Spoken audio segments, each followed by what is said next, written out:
दोस्तों, जिस प्रोसेस से प्रधानमंत्री मोदी का जन्म हुआ उसी पद्धति से हम सबका जन्म हुआ और हम सब की इस दुनिया से जाने की पद्धति भी सेम है।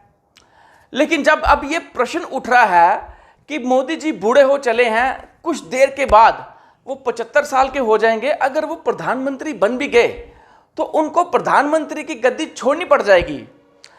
इन सब के जवाब में प्रधानमंत्री ने हिंदुस्तान के वोटरों को मूर्ख बनाने की एक नई रणनीति तैयार की है। प्रधानमंत्री मोदी ये कह रहे हैं कि अगर वो बूढ़े भी हो जाएं तो कोई बात नहीं, अगर वो 75 के भी हो जाएं तब भी वो प्रधानमंत्री बने रहेंगे। बेशक ये नियम उनकी पार्टी ने बनाया है कि 75 साल के बाद कोई भी प्रधानमंत्री नहीं बनेगा। वो इस नियम को भी तोड़ने पर आतुर हैं और उन्होंने एक दूसरा जुमला भी छोड़ा है। वो जुमला क्या है? मोदी जी कह रहे हैं कि वो बायोलॉजिकल नहीं है, उनको परमात्मा ने इस धरती पर अवतार बनाकर भेजा है एक विशेष कार्य करने के लिए। और वो विशेष कार्य क्या है? हिंदुस्तान को विकसित करना। ईश्वर ने मुझे किसी विशिष्ट काम के लिए भेजा है। परमात्मा ने मेरे लिए किसी पर्पज के लिए भेजा हुआ है। दोस्तों, सत्ता के लालची बड़े बड़े हमने राजा देखे, लेकिन परमात्मा के नाम का सहारा लेकर अपनी गद्दी गर्म करने वाला राजा ये पहली बार ही हमने देखा है। दोस्तों, मोदी जी बड़े एक्सपर्ट हैं, बड़े चालाक हैं। उनको हिंदुस्तान के लोगों की मान्यताएं, उनकी भावनाओं से खेलना खूब आता है। अगर लोगों को यह पता चल जाए कि मूर्ति दूध पी रही है तो पूरे इलाके के लोग इकट्ठे हो जाएंगे और सैकड़ों लीटर दूध वो ले आएंगे मूर्ति को पिलाने के लिए।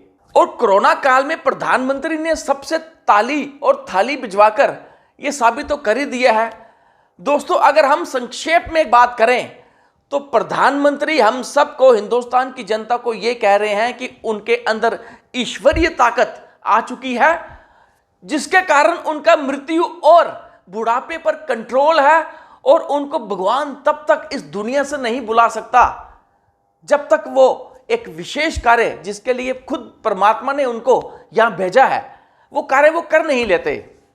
तो मोदी जी, तो आपने 2022 तक किसानों की आय दुगनी भी कर दी होगी, 2022 तक सबके मकान आपने पक्के कर दिए होंगे, सबके लिए मकान आपने बना दिए होंगे, 2 करोड़ रोजगार आपने दे दिए होंगे, 15 लाख सबके खाते में आपने भिजवा दिए होंगे, गंगा की अच्छी से सफाई कर दी होगी और हिंदुस्तान को 5 ट्रिलियन इकोनॉमी आप बना चुके होंगे और 100 स्मार्ट सिटी ये तो आप बना ही चुके होंगे।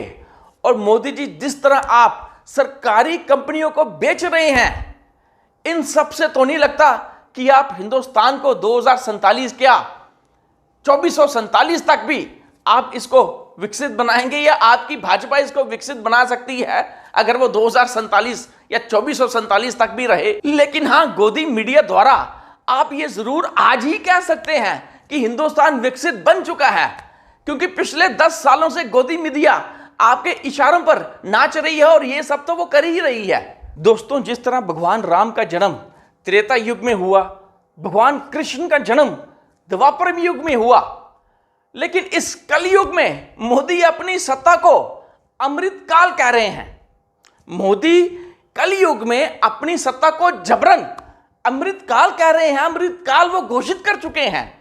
और दोस्तों, जितना विष समाज में इस अमृतकाल में घुला, इतना विष शायद ही हिंदुस्तान के इतिहास में कभी घुला हो। मोदी भारत को किस जुमले से या किस एंगल से विकसित बनाएंगे ये तो परमात्मा ही जानता है। और जो इंसान मणिपुर की हिंसा ना रोक सका हो, वो ये दावा कर रहा है कि यूक्रेन और रूस का युद्ध उसने रोका है। इतना बड़ा झूठा आदमी, और ऐसे आदमी को भगवान एक विशेष कार्य के लिए कैसे इस धरती पर भेज सकते हैं? दोस्तों, दुर्भाग्यवश मोदी जी की माता जी इस दुनिया में नहीं है, और जब वो इस दुनिया में नहीं है, मोदी जी अपने आप को ये कह रहे हैं कि वो बायोलॉजिकल नहीं है। परमात्मा ने मुझे भेजा है, ये ऊर्जा बायोलॉजिकल शरीर से नहीं मिली। 2024 का ये चुनाव, ये लोकसभा का चुनाव हमें क्या क्या सुनवाएगा, जहां मोदी जी कह रहे हैं कि वो बायोलॉजिकल नहीं है। अगर आखिरी चुनाव, अगर आखिरी जो फेस है, अगर उनको वहां भी हार दिखी तो शायद मोदी जी ये भी कहने से नहीं चुकेंगे कि वो उड़ सकते हैं, कि वो आग को पानी बना सकते हैं, पानी को उछाल सकते हैं हवा में पानी चले, धरती हवा में चले। वो तो कुछ भी कह सकते हैं, क्योंकि अकॉर्डिंग टू मोदी जी के मुताबिक वो तो परमात्मा के अवतार हैं, वो गायब भी हो सकते हैं। दोस्तों, आज की तारीख में ढोंगी भाभाओं और हमारे प्रधानमंत्री में कोई ज्यादा विशेष अंतर नहीं है। प्रधानमंत्री चमचों के सामने इंटरव्यू में खुल के कहते हैं मैं बायोलॉजिकल नहीं हूं, मैं बायोलॉजिकल नहीं हूं। जैसे आप सब हिंदुस्तान के की जनता, सारे जीव जो बायोलॉजिकल हैं, उनको नरेंद्र मोदी जी कहते हैं कि भैया आप सब बायोलॉजिकल हो, मैं बायोलॉजिकल नहीं हूं, मुझे परमात्मा ने ऊपर से भेजा है, मिशन के लिए भेजा है। अब अगर भैया सड़क पे आपको ये कोई कह दे तो आप उसे क्या कहोगे? क्या कहोगे? उसे कहोगे भैया माफ करो, काम अपना करो, हमें अपना काम करने दो। और उनके चमचे क्या कहते हैं? वाह वाह वाह वाह वाह, क्या बात बोली। और इन्हीं के सांसद मनोज तिवारी, रिंकिया के पापा, ये कह रहे हैं कि मोदी जी के अंदर महापुरुषों की आत्मा विद्यमान है। पिछला 20-22 साल जो मोदी जी के जीवन का है, वो ऐसा बताता है ना, जैसे लगता है उन्हीं के अंदर पंडित दीनदयाल उपाध्याय जी की आत्मा आ गई हो, उन्हीं के अंदर श्यामा प्रसाद मुखर्जी की, उन्हीं के अंदर सरदार पटेल जी की, उन्हीं के अंदर महामना मदन मालवीय जी की, उन्हीं के अंदर गांधी जी की कई बातें। मैं इसको ऐसे देखता हूँ, जैसे होता ना कि दुर्गा जी को बनाने के लिए कई लोगों ने अपने अस्त्र शस्त्र शक्तियां दी। नरेंद्र मोदी को, ये बात मेरी हो सकता है लोग मुझे ट्रोल भी करें, लेकिन मैं मानता हूं कि मोदी जी को इन सारे महापुरुषों ने अपनी अपनी शक्ति दी है। इन्हीं के चंपत राय, आरएसएस के चंपत राय मोदी जी को विष्णु के अवतार कह रहे हैं।